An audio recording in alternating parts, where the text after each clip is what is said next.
Update સમાચાર સાથે હું છું જિજ્ઞાસા। સમાચારમાં સૌથી પહેલા વાત કરીએ આગાહીની તો રાજ્યમાં ફરી 2 દિવસ માવઠાની આગાહી કરવામાં આવી છે।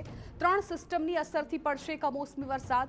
29 અને 30 માર્ચે હળવા વરસાદની શક્યતા। અમદાવાદમાં રહેશે વાદળછાયું વાતાવરણ। કચ્છ, બનાસકાંઠા, સાબરકાંઠા, અરવલ્લીમાં અસર। મહીસાગર અને દાહોદમાં પણ વરસાદની શક્યતા। તો હવામાન વિભાગે અગાઉ 28 માર્ચ બાદ માવઠાની આગાહી વ્યક્ત કરી હતી। તે પ્રમાણે હવે 29 અને 30 તારીખે ની શક્યતા વ્યક્ત કરી છે। હળવા વરસાદ સાથે ગાજવીજ પણ થઈ શકે છે।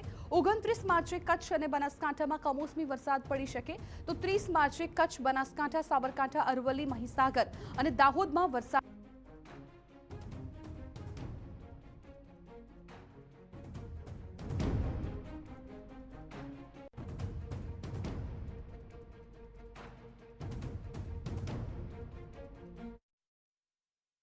उनतीस और 30 मार्च को हम गुजरात राज्य के मेनली जो उत्तरीय जिला है इसमें हल्का बारिश के साथ thunderstorm with lightning gusting wind speed 30 to 40 kilometre yellow warning के साथ हम दे रहे हैं।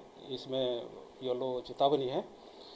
इसमें मेनली जो उत्तर पूर्वीय जिला है 29 मार्च को जो जिला इसमें आइसोलेटेड इक्का दुक्का स्थानों में जो हल्का बारिश का संभावना रहेगा इसमें है बनासकांठा और कच्छ के लिए।